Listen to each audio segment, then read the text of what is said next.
It is that time again for your weekly dose of common sense. That means it's September 3rd, 2025. Fall has fallen on us, I guess. At least here in Ohio, we've had some cool weather, cool mornings. So we call it sweatshirt mornings. Nice. Yeah. Nice. Perfect. Yeah. Some pretty cool football games, too. Some football is here. Sweatshirts Was are it here. 4 days of football? They could make that a habit. It's like, of course, right? Oh So my they're finally God. they're finally catching wise. But anyway, we've got lots coming. Narcos apparently are going on a Caribbean cruise, and it's not really the Love Boat. No. They didn't get any Trump love anyway. We've got courts hating Trump on tariffs, immigration, LA deployment, and all sorts of other stuff. Who'd have thought? Who'd have thought? And That's we it. got Texas flying home very quietly on that charter We flight, got- I'm sure. Texas, long flight home. Arch, not so much. And do you have a fool for an attorney? Ryan Ruth does. We'll get to that and much, much more. But first, let's talk about our sponsor, Harper Plus Accounting. Our accountant could be yours.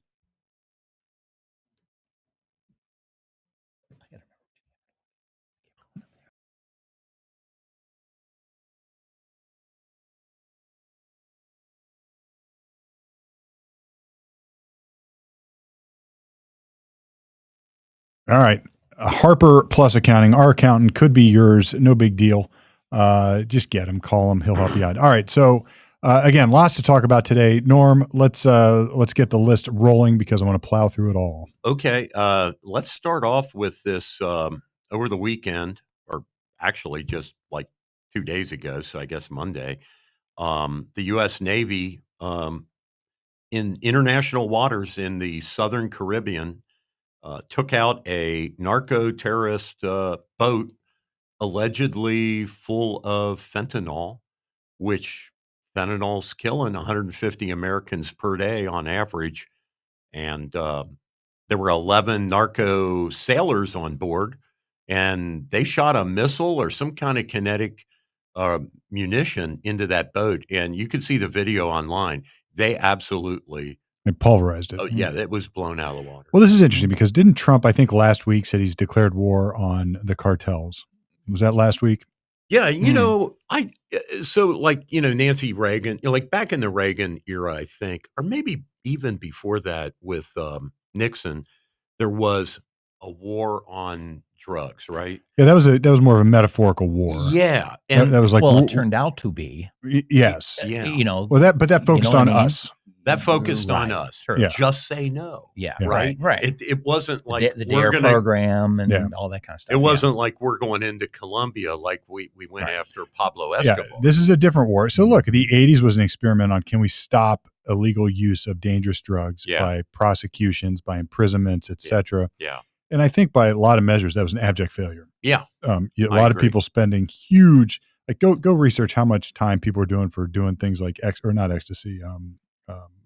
acid. Mm-hmm. I remember defending those cases. Right when I first started practicing, you would defend those cases and you'd have a kid at a dead show with a 8x12, 8.5 by 11 sheet of paper. And, there's tabs on it. Yeah. Little dots of acid on it. Yeah. Mm-hmm. And they were measuring it by dose. I mean, guys would get absolutely stroked out of the ballpark who were just deadheads, man, going to a show. Yeah. Here you go, dude. And look, I mean, you could say that that's a dangerous drug, but I don't think that was the intent. I'd put in some deadhead, 19-year-old deadhead in prison for a decade. What did that do? I don't know that solved many of the problems. Right. Exactly. Now, look, I think I often hear the other side of this, which is that the Just Say No campaign, like you brought up, Brett, was a total failure. I don't know that that's true. And I don't know that there's a good metrics to measure that. Yeah. But I know this. I'm not shy about admitting how much alcohol I used to consume, but I never touched hard drugs. And some of that was because of fear. Like I was brought up in an era where if you did cocaine once, you're going to get addicted to it. And I don't think that's necessarily true, but it was enough somehow to deter me. And believe me, I was inclined. Well, cocaine was kind of glorified in pop culture. I mean, mean, in the 80s, yeah. Driving a train out of cocaine and, Eric Clapton's song about cocaine. Mm-hmm. And in our culture, Miami Vice, they would kind of make even the gangsters were kind of cool. Yeah, they're cool. They're dealing cocaine, but there was so much coke coming across the borders in the 80s. So much. And look, we had the DEA out there, and Miami Vice made entire TV shows about busting cocaine. We people. did kill Pablo in the end. Yeah. On a roof. And I've worked on some of those huge cocaine cases that have roots back in those 80s era. For sure. And I've heard some of those stories of what those guys were doing. I mean, there's still expats living in Mexico because they got indicted and never came back. And part of the huge cocaine influx back in the 80s. Yeah. So, and the movie Blow is about that too. There's lots of that. So I guess the war was both, but Trump has declared like a real war. He said, look, we're in war. Yeah. We're at war with cartels in Mexico. We're going to sink you. And if you think about what the cartels are doing, maybe that makes some sense. They seem to rule Mexico. They do. They seem to be in charge. Yeah. They are shipping over quantities of fentanyl and other really dangerous stuff that's killing our people. Yeah. And they're in business with the Chi-Coms. And they're circling in other stuff. It's like, look, it's hard to argue with it, I guess, is what I'm saying. Sure. But people are. Yeah. And this is a president who lost his brother to drug abuse. Died of alcoholism. Yeah. And JD Vance's family, I mean, his mom was destroyed, and basically she's made she's rallied here at the in her later years, but his whole chaotic childhood of living with grandparents who were a little nutty. If you read his book, his grandma had guns in every drawer in the house, and she was a little wild, but other than that structure, there'd be no Vice President Vance. But the problem there, though, I think those are apples and oranges, because we also need a war, and we did wage a little bit of a war on our own government, which encouraged. This is great stuff, because the government says, look, we've got all these people in pain. We need to treat them. Mm-hmm. And you doctors, you're just, you don't care, and you're not focusing on this. And this ends up being racist because the people are classist or whatever Marxist ideology you want to have. So we need to help these people. And the doctors are like, look, I don't know what to tell you. And then at the same time, the government gets in bed with drug manufacturers who are creating this falsely advertised, non-addictive opioid substance called Percocet. Yeah. Well, and go down the list, Steve. Ritalin. We've medicated all these. Well, that's a little different, though. We'll set that over there for a second. But let's talk about the addictive pain meds first. I'm just like, the government got in bed with drug companies, and it became like school policy, on Ritalin, and it became like, you go down the list. You mentioned painkillers, and then we can talk about COVID vaccines. And just yesterday, Trump is saying to RFK Jr. that when Pfizer wants to roll out the next COVID vaccine, the next generation, he's like, all this legislation passed where they don't have any legal liability. Oh, it's gross. That's all crap. And he's like, they need to prove that this stuff works before we require people or let doctors prescribe. And we're not at the speed of light anymore. We're not at the speed of light. We can do some testing and whatever that looks like. Right. Whatever it looks like. Right. And Trump's doing some tap dancing around this, because he was all for it. And now the question's going to be. Well, I think it's remarkable. I'll give him credit. There's another way to view that, Steve. You could say he's tap dancing, or you can say that Operation Warp Speed, in that 30 days after people got sick on the cruise boat, right? And he's operating, if you will, with Birx and Fauci whispering in his ear that the best thing to do is this. So he's real proud of Warp Speed. But here he is all these years later saying, whoa, we're not doing, like Brett just said, it ain't Warp Speed. He's taking a step back. He's taking, and so he's give saying, him credit for that. But I think what he said was, and I want to get back to the painkillers, but I think what he said was, I have seen some of this evidence from Pfizer or these other companies. I think you should release it to the public so they see it.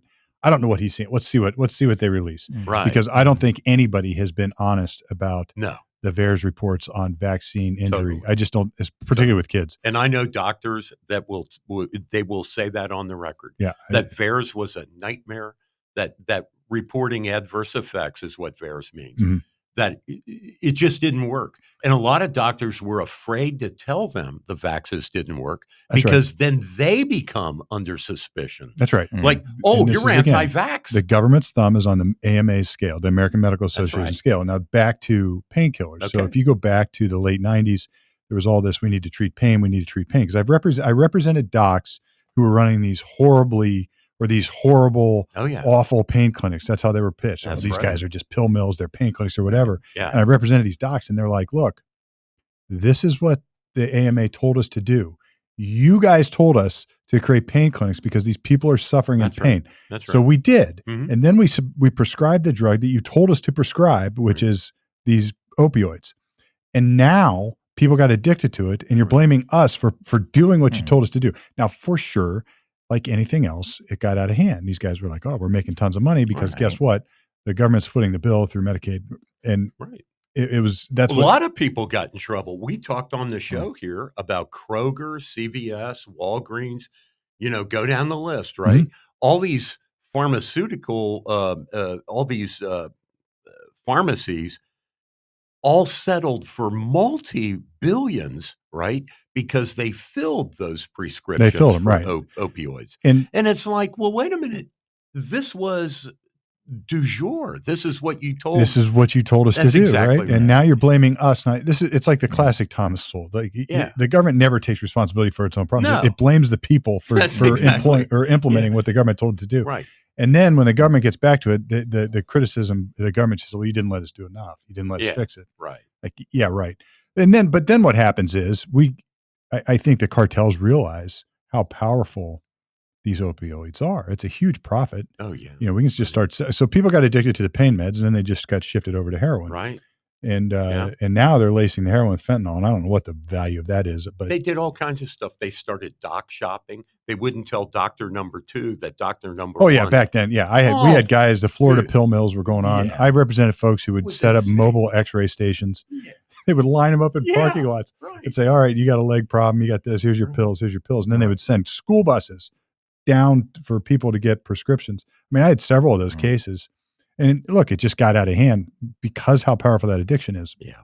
And now the cartels are continuing the problem. So I guess, look, the word is out. There's been some great documentaries on this, on the drug companies making this stuff and sort of hiding the fact that they knew it was addictive. Yeah. But now we've got this other problem. And Trump is saying, look, now we're going after, now it's a real war. So you're bringing drugs in. Guess what? It's a war. And what does that mean? That means we kill you. Yeah. You're bringing these substances in. It's against the law. So we're going to blow it up. So I'm curious what the other side's criticism is going to be. I mean, look, killing people is killing people, and you can't take that lightly, I suppose. But I think they killed 9 people in this boat. 11 in this boat with a drone. That's what's reported. 11. So what's going to happen? I mean, certainly this would deter the same kind of smuggling. It might. And look, money is what'll probably happen is the smugglers will start to put in other human contraband in there. Yeah. Killing kids. Next time we blow up something. Human shields. Yeah. They'll come up with another means. So it touches on our heartstrings here in America, and all of a sudden there's controversy. They'll put in another means to get the dope in. Something. Yeah. Like they're doing to Israel and Gaza. Yeah. Right. You hide your terrorist cell underneath a hospital or a mosque so that you have to blow up innocent people to get to the bad guy. Yeah. And we, to your point about the DARE, the 80s of the DARE programs and such, I think we still have to address that. It's got to be part of it. It's got to be part of it. It's got to be. I don't know. I mean, I'm not a professional in that realm, but I think it did do some good. It made us think twice. Well, look, if that's all you can do is put that doubt in your head going, should I do this line? Or, I'm at this party. Yeah, I know. No, right? Now, peer pressure is a pretty enormous force. And luckily, we always told our son, because he was in volleyball all through high school, and if you did anything, you're off the team. Yeah, and that's a pretty powerful playing.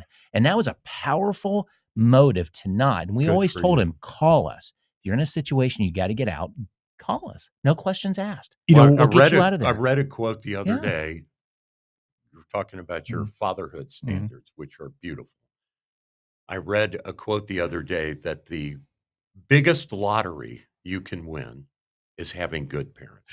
Yeah, That's like, true. Like there's For nothing sure. else That's in true. life. For sure. That's I think bigger than that. it's for sure. That's the biggest advantage you can That's get. the biggest advantage. Like, and you can even simplify that more, having two parents. Like, I met your father, incredible guy. Yeah. And, you know, and you're a great parent. And it's just like, for children that have a two-parent household, at least during their formative years, and have that balance and are given boundaries. That's what you set with your son was, dude, there are guardrails, and you go past those, you start losing stuff. Right. There are so many parents that won't do that. Yeah. So but there's another problem, and there's more we can talk about on this, but there's another problem, which is you have two parents, but like you said, Norm, there's no boundaries. There's not, this permissive parenting, do whatever you want, go be free, it's like, that's not learning. Like, making it soft for your kids teaches them nothing. Teaches them nothing. And it's my son's in the Army. I write letters to him, you know, in a letter today, I said, dude, I could not be more proud of you because you have placed in front of you. You may fight Putin. You have placed in front of you an obstacle, a difficult one. Yeah. Right. Only because you did. I mean, nobody forced you to do that. No. You put an obstacle in front of you. All volunteer Army. And it's hard. Yeah. And you're going to conquer that. Yeah. And when you're done with it, you're going to look back on that and say, it wasn't that hard, but it was. But it wasn't that hard because you did it. Yeah. And then and nobody can take that away from nobody you. can take that away. Yeah, exactly. And it dawned on me, that's the key to life, is putting obstacles in front of yourself. For sure. Doing hard things. That's right. And as parents, if you deprive your kids of the opportunity to do hard things, and that means getting made fun of sometimes. It means having to stand up to the bully sometimes. Right. It means having to get the F and flunking second grade because you didn't do the work. Right. It means having to experience those things, even though as parents, that's like what we hate to see for our kids as much as we possibly can. And I'm no psychologist. I don't maybe I pretend to be, but like, it's so important. I remember I had a meeting with one of my kids' teachers at one point, and they said, he's going to flunk. And I said, flunk him. And they went crazy. They were like, absolutely. Like, you could see the shock in the room. Well, what were they expecting from you otherwise? A fight back? And sure. Then they say, okay, we won't? They said, well, he's in danger of flunk. I said, flunk him. Well, yeah, because most helicoptering parents. I told him to do the damn homework. They think they're coming in as defense attorneys. And it's like, no, I'm on the side of the teacher and the principal. Yeah. You know, that's what you say. I'm not going to let it go too far. I'm going to create boundaries, but I'm not going to tighten it in and do this homework for him. Right. Like, look, your homework's done. You didn't hand it in. Flunk him. Give him the F. Yeah. Yeah. That's a life lesson, man. And they're like, well, we'll give him I think it was more like, we'll give him until the end of the year to put it. And I was like, no, when was it due? That's right. Flunk him. Yeah. And your job. I was making a point, and I don't think it had gone that far with my son at that time, but I was making a point. And I was sort of telling them, look, it's 5th grade. Who gives a crap? Right. Like, honestly, I never flunked a grade, but if I did, nobody would ask me that now. Yeah. Yeah. Right. Nobody's going to say, oh, you flunked 5th grade. Your 5th grade GPA is not going to keep you out of it is traumatic. Notre Dame. It is. I get it. I mean, it's hard because you're the whole class, but you kind of get over it. Especially when you know that your kid is capable of doing the work and they just don't feel like doing it. Right. Then it's like, let the consequences. And you got to let it fall. You're hearing that from the teacher and the principal, whatever. It's like, your kid can do this. Yeah. We want him to, or her and you to, know, as a parent, your kid can do it. Like, you know what your kid's capable of doing. Now, if somebody were asking my son to do something I know he wasn't capable of doing, and there's a consequence, I might intervene there and maybe move the boundaries a little bit. But like doing basic homework and handing it in, my kid was perfectly capable of that. I mean, it takes me back to that story where I went through a red light, you know, because I'm speeding around as a 16-year-old new driver. Go down to court. I'm thinking my dad's my defense attorney, right? And I'm thinking, I got F. Lee Bailey here. Like, I got the guy on my side. My dad's such a badass. He walks in there and he goes, "Hello, Your Honor," and the judge says, "Norm," and I'm like, hell yeah, I'm getting out of this one. Yeah. And so they read the charge, went through a red light. Well, Norm, what do you have to say? And he said, "Your Honor, I don't know what to say except that you're going to have to do what you have to do." That's right. They threw the book at me. Yeah. So, Steve, to your point, it was like going to the principal's office, right? And that was a hard lesson. I didn't get to drive the car to the prom until the judge let me out of that. So I served like 5 months of no driving, Yeah. et cetera, et cetera. So yeah, good lesson.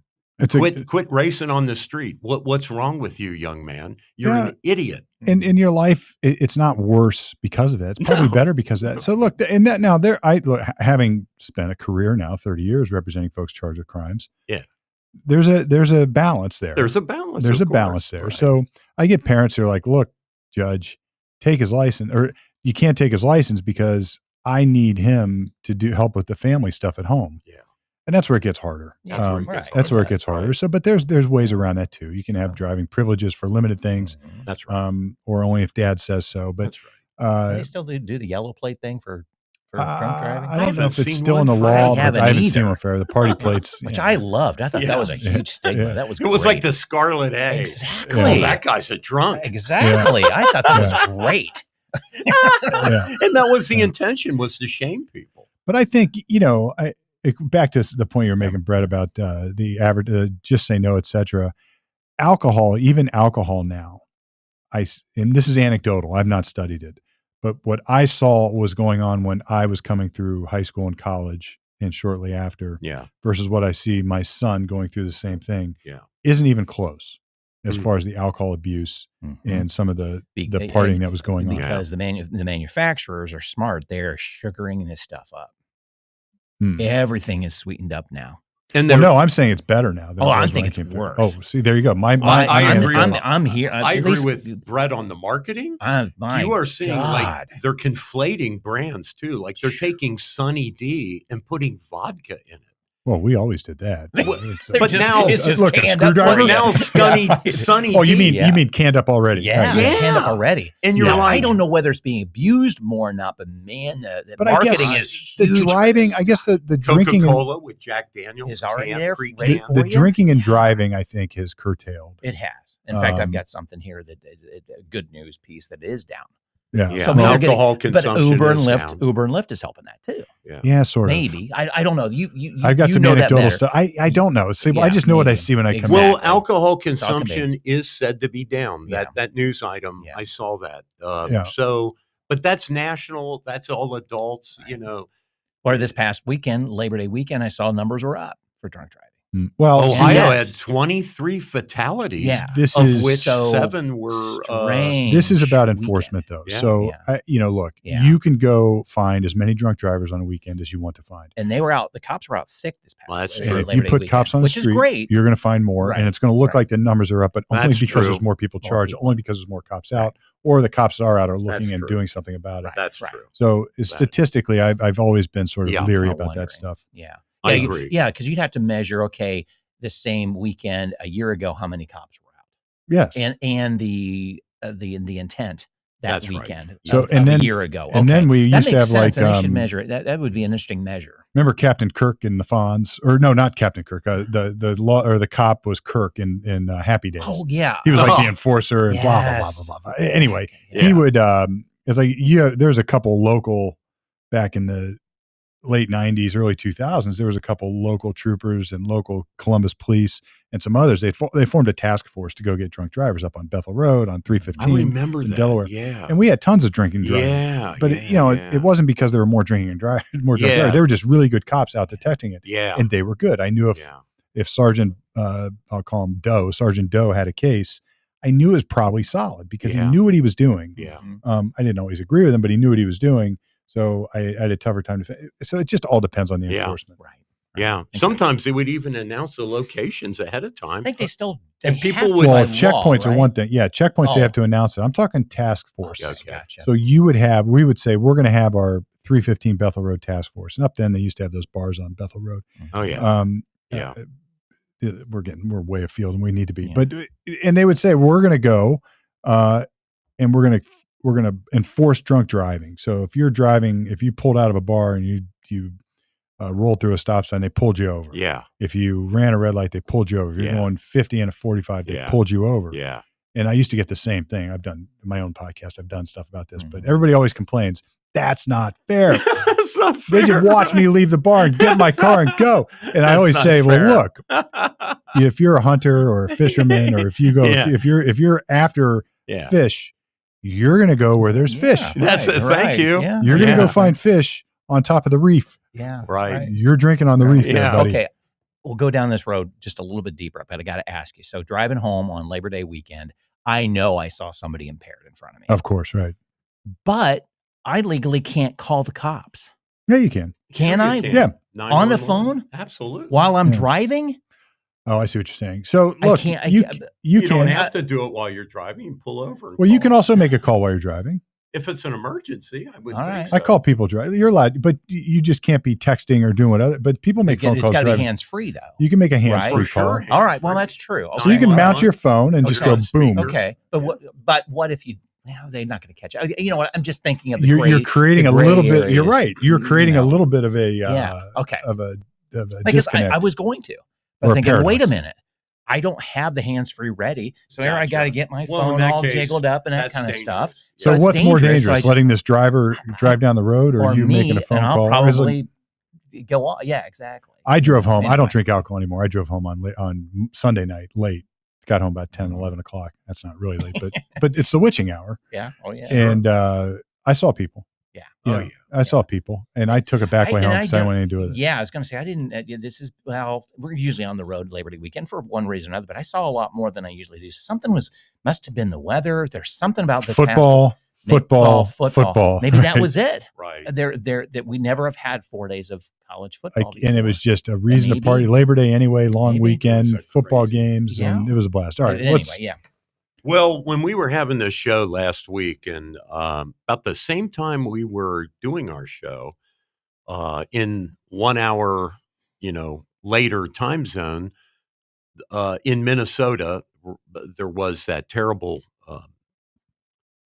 assassin who stood outside a Catholic church while children it was the first week of school, they have this inaugural mass to kick off the school year, and that's what they were having at 8 o'clock in the morning. And at 8:15, this 22-year-old young man that had gone to that school, and his mother worked at that school previously, he shot through a stained glass window indiscriminately, injured about 20 people. Some are still in the hospital as we speak a week later, and he killed an 8 and a 10-year-old children while they're praying. This is one of the worst crimes. You can't get more evil. This is awful. It is horrible. Yeah. And the fallout from this is the classic fallout. On the one side, guns are horrible. Guns are horrible. Guns are horrible. You people don't ever do anything. The thoughts and prayers don't work. Screw you for your thoughts and prayers, whatever it is. Right. The other side gets entrenched in saying, look at the mental health, look at the mental health, look at the mental health. And nobody's really willing to open up the doors and actually meet in the middle and have what I'm talking about is a genuine discussion about it. I was going to go there too. It's like, it's both.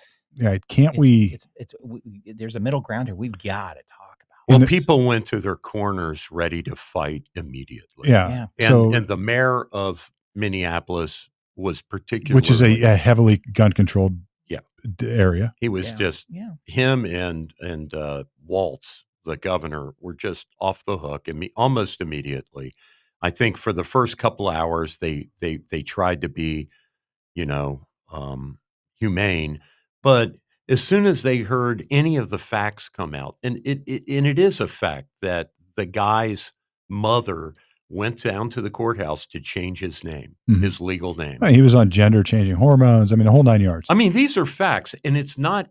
I don't even. So I don't hate trans people. In fact, I have a few that are friends of mine, and they know that I don't hate trans people. But I think so I'll just say this.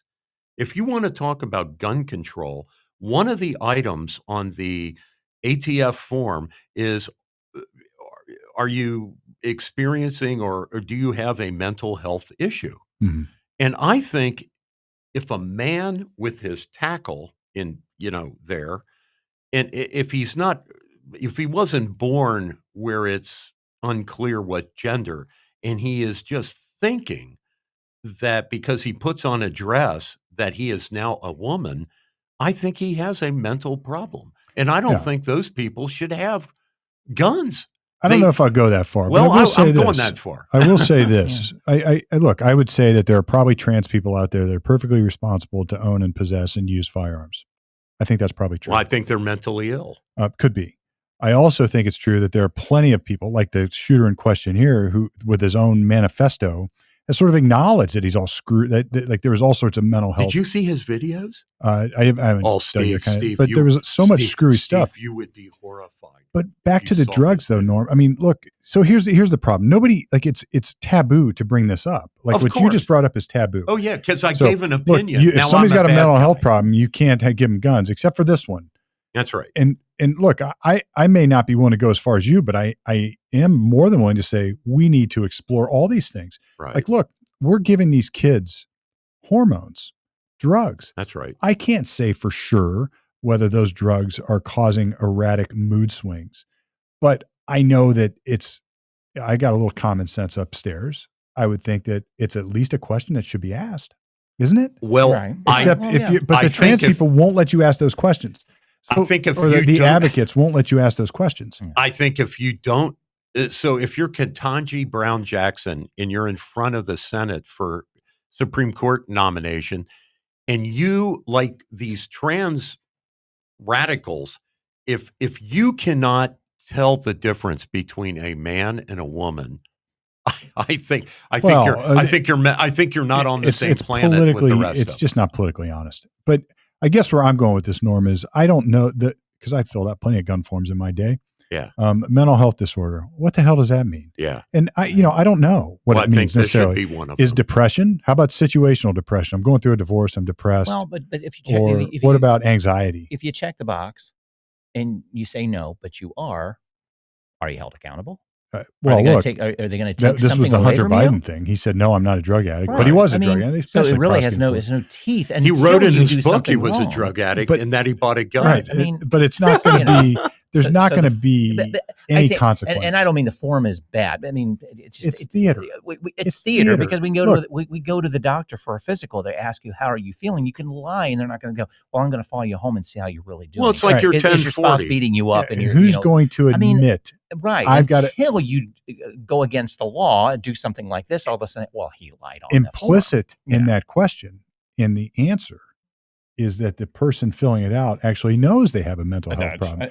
I mean, look, you can have, right. I mean, so how do you, in other words, that form was theater from the outset. Right. It's not going to stop anybody with a mental health problem from getting a gun. Well, let's be a little better than that, I think, Steve.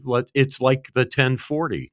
So we voluntarily disclose financial information to the IRS, and increasingly they force our banks, credit cards, et cetera, to report outside around us. But, when the 1040 came out, it was a voluntary self-reporting system, and you got in trouble after the fact if you lied. And the ATF form's the same. So it is somewhat theater. But this is not something that's exposable most of the time. Until the deed is done. So how many people out there with depression, anxiety, and other diagnosable mental health disorders, whatever they are, have guns? All I can say is, not being a federal prosecutor, but listening to them about the ATF form, I heard Trey Gowdy, for example, when he was a federal prosecutor, say he'd go down the federal courthouse and he'd have a dozen or more of these form cases, and they were perfunctory. We found you lied, right? Like, it's on this form, and you get X number of months in the. There's a lot of that going, but it's not on the mental health stuff most of the time. Most of the time, it's on. Have you ever been convicted of a felony? Yeah, right. Like that one's obviously. Are you a objective? citizen? Are you a citizen? Right. Obviously objective. Yeah. Or are you buying? Most of those are straw purchases too. Are you buying this gun for you or somebody else? So those are obvious. Yeah. But somebody who's got situational depression or anxiety or some sort of soft. Right. If you're under a court order, it possibly that's different. So now I've represented plenty of folks in state court on gun cases, and the state court gun prosecutor would say, "Look, I get the case resolved because my guy will acknowledge and to a finding that he's got a mental health problem. Okay, because then he's not going to get a gun. Yeah, right. Then it's done. But we're talking about people who don't have that yet. Yeah, right. Who go in like this." like shooter. this guy. Yeah. There's no way this shooter is going to say, yes, I have a mental health problem. Don't sell me a gun. Right. No. Yeah. So, but I guess back to the question, it's like, look, I have plenty of guns. Taking mine is not going to prevent that crime. There's some logic to that. No. Right. No. And in fact, it might prevent you from stopping a crime. That's right. That's in progress. And the other problem is, as I've always pointed out, is like guns exist, guys. We can't legislate them out of existence. Exactly. And if you're willing to do that, then what you also have to be willing to do, and you've heard me say it, we talked about it last week, I put jackboots on the ground and go start searching everybody's houses and taking their guns away. And I'm not willing to give the government that kind of power. Just not willing to do it. So I was, you guys know who Larry Elder is, probably. You know, came out with those two great movies, Uncle Tom and Uncle Tom 2. Incredible guy. He ran for governor against Gavin Newsom for California a couple of years ago. Anyway, he's a radio commentator. He started in Cleveland, by the way. He was talking, he was talking about this case in Minnesota, and this is not an isolated phenomenon with a trans assassin against a soft target. He found over a dozen cases since 2015 of mass murder attacks by trans people against, people in bars, nightclubs, churches, etc., schools. Well, clearly there's a problem, right? And the biggest one, the one that almost perfectly correlates to the facts in Minnesota was that Nashville shooting. The Tennessee one, yeah. Yeah. Where... Well, the problem is, and here's the issue I was getting at, and I think you're right at the heart of it.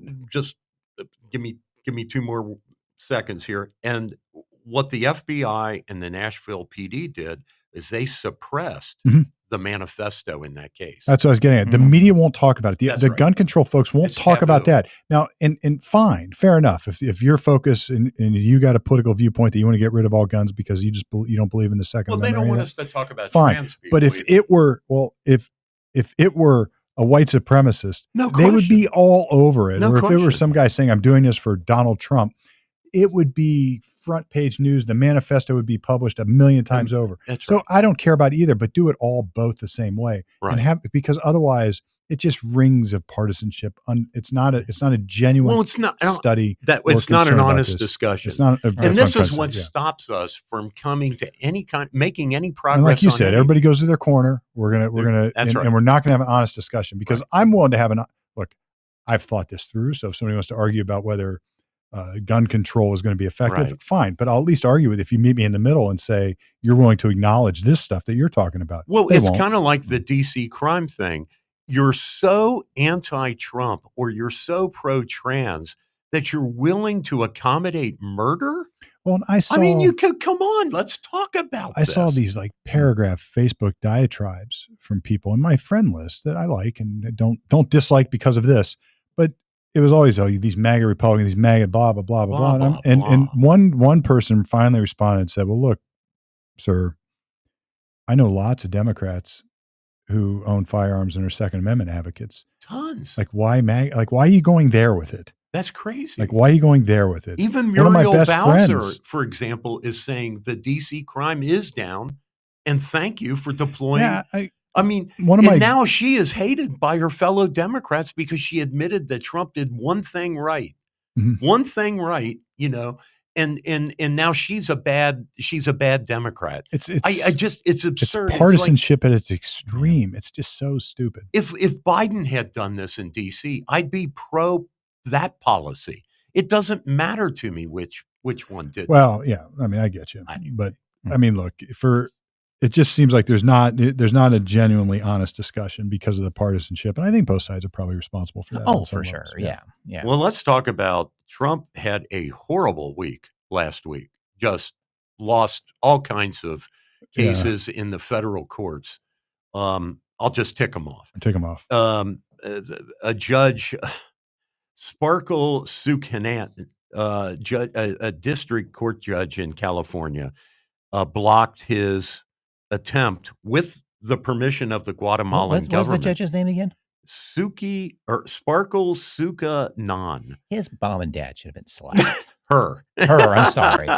And no, you don't name she your was kid born Sparkle. in Trinidad. She was born in Trinidad. Yeah, maybe a cultural thing, but still. Now she's got a lifetime job as a federal, a district court judge. Oh, well. But at any rate, she blocked this program that had been worked out by the State Department to return some children that are 10 to 17 years old back to their parents in Guatemala. That got blocked. Another judge blocked a similar deportation of Venezuelans back to Venezuela. And in fact, that Garcia guy, they won't let him go back to his home country. So he was going to go to Uganda, I think it was, or some place in Africa. But at any rate, they blocked the Venezuelan deportation. They retroactively, a judge in LA, different judge, not Sparky, but a different judge ruled that back in June it was unconstitutional for Trump to have deployed the Marines and the California National Guard to quell the LA riots. And then finally, maybe the biggest thing is most of the tariffs were found to Trump had exceeded his authority according to a panel, I think, in a federal circuit. So all these things are going to go to the Supreme Court, I guess, and we'll see what happens. But it was a bad week. It was all based on his executive orders, right? Yeah. And I think I have no problem with that. I think we need to push back against executive orders. We need to flush them out to really find 100%. Out the powers that can be, because I mean, the executive orders are crazy, but it's like, but again, if you can, that's fine. But let's push the boundaries on both sides of it. I know that's what he's doing. I'm in favor of that as long as we do it quickly. Right. I know. I don't want the tariff thing to hang out there for a year and a half. Because that is affecting. It took down the stock market on Monday. Yeah. And the economy needs to know, are we doing tariffs or are we not doing tariffs? And if we do them, how are we doing them? Mm-hmm. So the Supreme Court's got to come out with a rule book here. Right. And I don't have any problem litigating any of this, but I do have a problem if it becomes this technique to just, like, the day after the Supreme Court says that Trump can do this, some district court judge looks for a little daylight between a comma and a period, and just to frustrate things. I think that's a misuse of the court system. But otherwise, if it's litigated in a prompt fashion, that's great. Mm-hmm. Let's do it. Well, that's exactly what's going to happen. And I get the point you're making about finding space between the comma and the period or whatever you're saying. But on the other hand, that's how common law developed. I mean, it's a slow, non-directional. Well, you use the word slow. That's my problem. I mean, that's it, right? And if you go study the history of English common law, which is going all the way back to France, right? Not just English common law, but if you go back to the Western common law, that's what happens. It's a slow-moving Leviathan that just sort of meanders in a general direction. Yeah. And as my people push the boundaries and they fight it, and decisions come out and it changes the direction. I mean, that's the law. And the reason it's that way is because I think the alternative would be too fast. You like, people can do too much too fast, and there's no challenge. It doesn't give room for a challenge. And that's it. It keeps the government in check. I find it highly ironic that people who accuse Trump of putting children in cages, right, want to block his return to the Guatemalan government of those very same children. Look, I'm not arguing with you on the merits. I would say those people are assholes. I think it all shakes out this way. I agree. I'm not arguing with you on the merits, right? But I do think it shakes out this way. Don't cage the children and keep them away from their parents. You're separating parents from their children, okay? And when they try to reunite parents with their children, oh, no, you can't do that either. Right. Why? Because it's Donald Trump. Well, no, beyond that, why? Because they want the borders open, and you can start going down a rabbit hole of why they want the borders open. Exactly. But to your point, Brett, I don't like executive orders. I've never liked executive orders. I think this is a culmination now of 3 or 4 presidents who have slowly pushed the boundaries of executive orders. And maybe, just maybe, one day we have this whole branch of government called the legislative branch of government. Maybe they will start doing their job and we can actually have government work the way it's supposed to work. I don't think, and the other thing I hate about some of this power, particularly the tariff power that Trump's trying to invoke, is this idea that there's an emergency, so we have to act. And the reason I hate that is because that's one of those non-definable terms that has the possibility to give the executive branch of government plenary power to do whatever the hell it wants. And I saw that happen in broad daylight right in front of us, and people agreeing with it during the quote COVID era, where we have this emergency, so I can do whatever I want. Well, it's like the Interstate Commerce Clause. That's bullshit. And what's going to happen next on the emergency power norm? Back to the gun control discussion. We got this emergency with guns, so therefore I declare an emergency. I'm going to executive order them out of existence. Right. Now, then what's going to happen? It's going to meander through the courts. It'll get up to the Supreme Court. Right. But this is like you're going to end up with president after president after president. If you like what's going on, great. But the next time, a different president will use that same lever of power and do something you don't like what's going on. So I say limit all of it. Well, we'll see what happens. I think probably what I would have done if I was president, I would have sent in the Marines or National Guard specifically to deal with federal property crimes. Well, that's what Trump did to protect the Homeland Security. And that folks. would have been enough. That would have passed muster. Of course. And of course, they would have been in the same streets with the same Humvees and the same M4 rifles. It all would have been the same, except instead of in front of the county courthouse, they'd be just up the road a block at the federal courthouse. Same effect. Same, or if you got federal agents in the county courthouse, I mean, look. So there's different ways around it. That's right. That's why I always talk about levers of power. What lever of power are you using? Exactly. And I don't think Trump's got a valid lever of power, at least not the way he's stating it anyway, to deploy federal troops into local communities to protect or to enforce police power. The states alone have police power, not the federal government. And of course, that's not what they were doing, but that's what they were alleged. Well, no, this is what he's talking about doing in Chicago and in Baltimore. Right. No, actually, what he's has he now recouched it? Because when it first said, he goes, I think I'll send them into Baltimore. Well, they got a crime problem up there too. Yeah. Well, yeah. So what they did in LA is what he's proposing to do in Baltimore and Chicago, which was they weren't writing tickets for speeding. Right. Well, no, he was doing it on the heel, but this discussion happened on the heels of his DC deployment, which he had power to do. Yeah. So unlike in DC, where they are writing, where the U.S. Marshals, for example, can arrest people for doing drugs or speeding or whatever. They can be the police. As opposed to that, in L.A., when he deployed the Marines and the California National Guard, what they were doing was non-police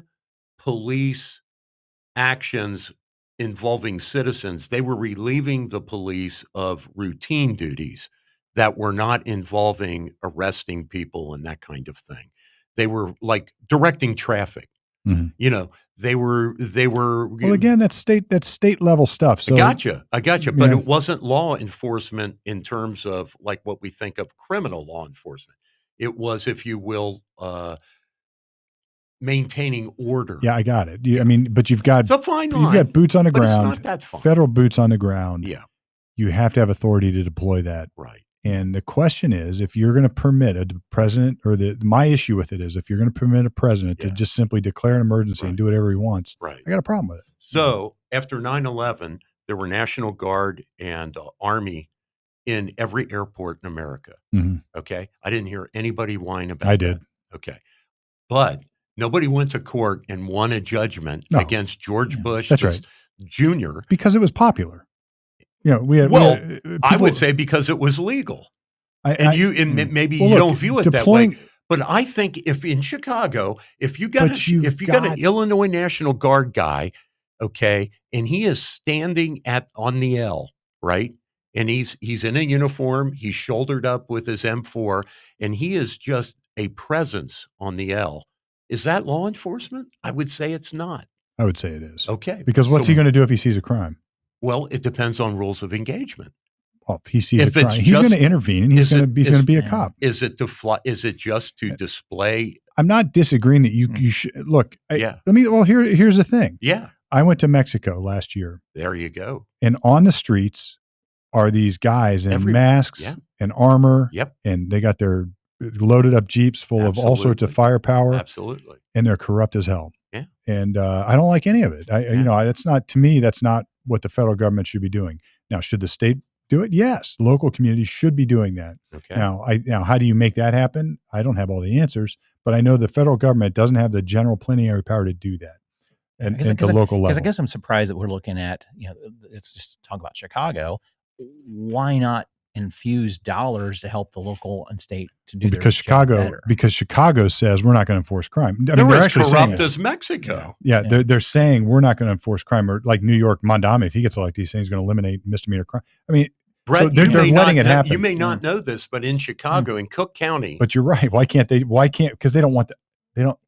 Well, I don't know why. Yeah. Right. I can give you a good example. You can ask them why they don't want to enforce about crime. 25 years ago, they took out something like 13 Cook County, Illinois judges for taking bribes. There was just a widespread pay to play. It's corrupt, right? And the FBI took out 13. That's the judicial branch. I mean, judges. That's both. They are corrupt as hell. But the FBI was investigating federal crime, and they took down federal crime. We're talking about policing Actually, state it was crime. Illinois judges. It was Cook County judges. It wasn't federal district. No. But the FBI is a federal body. That's right. Investigating federal crime. State corruption is a federal crime. You can make that a federal crime. Okay. Yeah. That's how they got jurisdiction. Yeah, you can make that a federal crime. Or you get task forces or whatever. But giving money to Cook County is not that's not going to solve anything. Look at the billions they've spent in Chicago.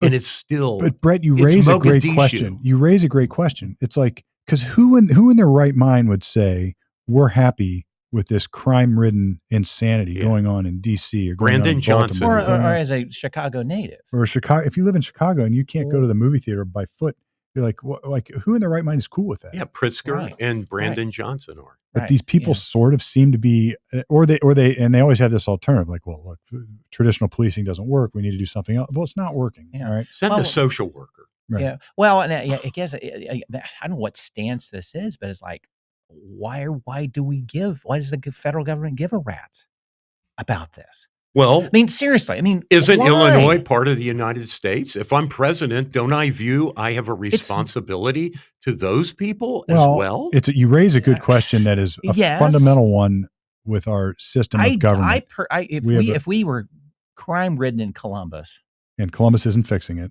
and we brought in feds to line the streets with armory. Well, it's Ohio National Guardsmen. So it's federalized Ohioans. But it would be the jackboot that you just talked about. Yeah, like I don't you like saw that. in Mexico. So to an extreme. If you got see, I'm not afraid of the Ohio National Guard or the California or the Utah National Guard. I'm not afraid because you know what? But you're on the right side of the law, dude. That's why it doesn't bother you. I'm not on the wrong side of the law. Those people are Matt Palmer. They are our fellow frickin' Americans. They're not here to put the jackboot on my neck. I'm sorry, I'm getting a little exercised here, but we have a citizen volunteer army and National Guard. Why are we afraid of them? I'll tell you why. Of them. We have created a bogeyman. I'm not afraid of them. Donald Trump is creating a dictatorship. I'm afraid of the person in charge. Crap. That's total crap. I'm afraid of the person in charge. I'm not afraid of the Matt Palmers. I'm afraid of the person who's got the lever of power over those people. Okay, and because the next guy is going to say this. Other than blowing up troops, we've got an emergency and we've got too many guns on the street. So I need you to start knocking on doors and asking people for their guns. Right. Who's going to stop That's it? what I'm saying it too. So do you think people in the army are automatons that if Trump says, "Hey, I just want you like without a trial, I want you to RoboCop and Judge Dredd people," and like so if you see a kid running away and you don't and rather than chase him, just shoot at him with a howitzer. Do you think our Army and National Guard are going to do that? No, they're not going to. Those are illegal orders. They're not going to do that. Go read a book called, we'll dig into this later. But don't tell me about my lie. Don't tell me about Kent State. I'm not talking about Kent State. Those are rare examples. I'm talking about this. So those are rare examples. There's a book called, I think it's called Ordinary Men.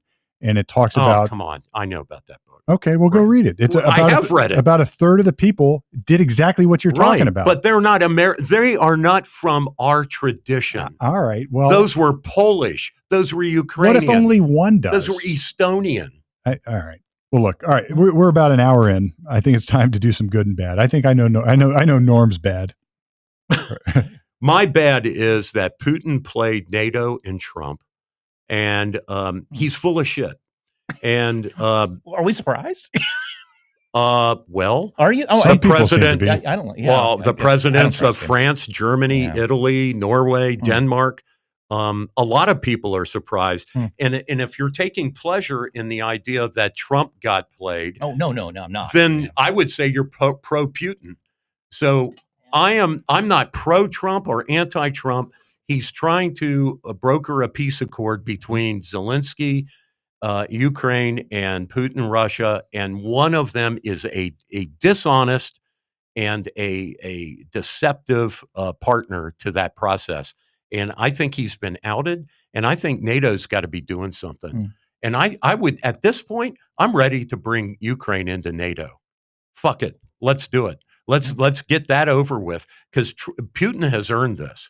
I mean, we need to draw a bright line somewhere. Well, look, to the extent Trump got played, maybe not, but sometimes you have to expose what the other side is doing. And you can only expose the other side by trying to be reasonable. And I've said this, I'm not going to mention a name, but there was a guy we'd have arguments in the dorms in college, and I called it my John Doe rule. Like, you're never going to convince John Doe he's wrong, right? But you can convince everybody else that he's wrong, and that's good enough. That's right. My pro would be TCU. This is funny to me. TCU absolutely crushed UNC. What is it? 48-14. A 6-time Super Bowl coach. And on the same day, on the same weekend, his 24-year-old girlfriend, Jordan Hudson, filed for the U.S. Department of for the trademark gold digger for her line of jewelry. Good for her. Oh, wow. Isn't that too much? Oh, wow. So she's taking it right on board. I'm a gold digger. That's American exceptionalism. Wow. I know. Isn't that gorgeous? Wow. Anyway. Wow. I found this on Kite and Key website, some good things that they say the media is just not reporting on. That teen pregnancy has dropped 78% since 1991. Drunk driving deaths are down 55% since 1982. And only 12% of adults smoked in 2022, down from 43% in 1965. That's all great. I think it's all great. Good stuff. It is. It is. I mean, and again, we don't keep talking about it. And there was one other one too that let's see, and air pollution's down too. Between 1980 and 2023, carbon monoxide emissions decreased by 76%. Well, nobody ever talks about that, right? Because they want to do more. Well, there is no climate emergency. That's all bullshit. But because that would suggest that we've done what we can, right? Right. Exactly. And I think it's great news. It is great especially news. with the health piece. And the emissions, of course, too. But the health stuff is like, that's super. Yeah. It's getting ingrained that some of the stuff, the drinking and the smoking, that's good. So yeah. All right. Well, there you go. I got no good or bad this week. The good, Ohio State #1. You did mention Steve, so this is in your bailiwick. But you mentioned at the top of the show about Ryan Ruth. So he's going to represent himself in this attempted assassination trial down in Florida. And you would say about a person representing themselves. Yeah, he's got a fool for a lawyer, and he's got a murderer for a lawyer too, or attempted murderer for a lawyer too. So I never thought of that. So if you think that you're going to be, I'm sorry, we did skip that. I jumped to the end, but I'll use my good and bad to talk about that instead. So we've got, there's this notion that I'm going to represent myself, and there's been some famous folks over the years that have done that. The one that's popping in my head right now is Ted Bundy, the notorious serial killer, represented himself and did quite a good job at different points. But ultimately, you lose your perspective. It's almost impossible to do it effectively. And there's a reason you have an advocate on your side in our system of justice. But is anybody surprised that this guy's a fool? No.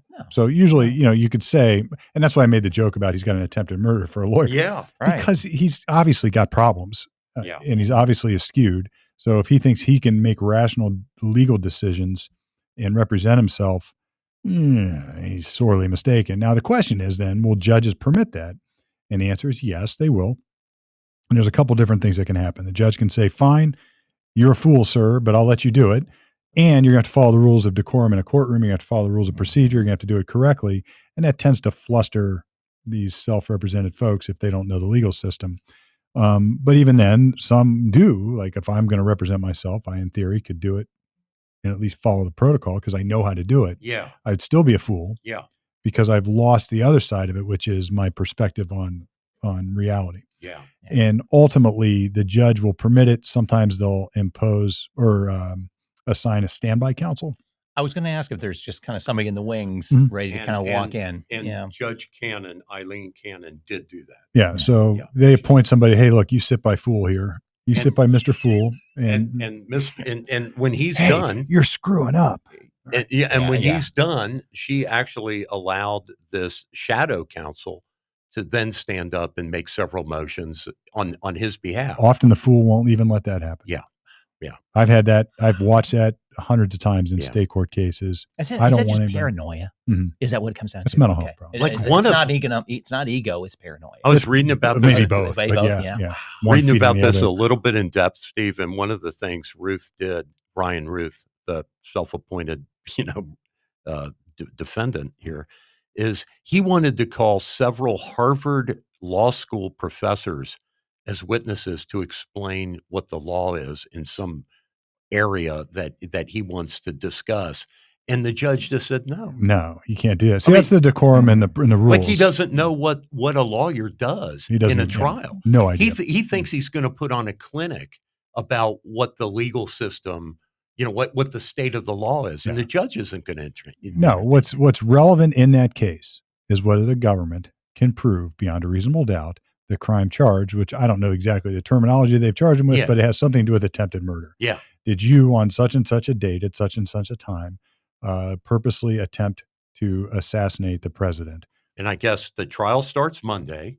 They've allotted 4 weeks, and the prosecution has said we don't need the 4 days. Yeah, like we'll bust through this. Like we've got him dead to right. Yeah, we got a couple eyewitnesses, and he gets caught right afterwards. I mean, this is a state court murder trial. I do them all the time. Or attempted murder trial. Well, it's in federal court, but no, but I use that sort of to say there's nothing complicated about it. This, by the way, is the same judge who threw out that case on Trump supposedly having national security documents that he wasn't supposed to have. Yeah, she threw that out on a legal issue about how the warrant was issued or something like that. It was a warrant issue. Yeah, it was. Well, and the special prosecutor, that guy who. It was how the prosecutor got appointed. He wasn't even appointed. That's right. That was the issue. That's why she tossed the case. Okay. All right, that's your weekly dose of common sense right here in Ohio. We are coming at you each and every week. Check out our sponsor, Harper Plus Accounting. If you've got a question, you got a topic, you want us to cover something, shoot me a text, shoot us an email, do something, send us a smoke signal, whatever you do to communicate, we'll try to get back to you and cover it.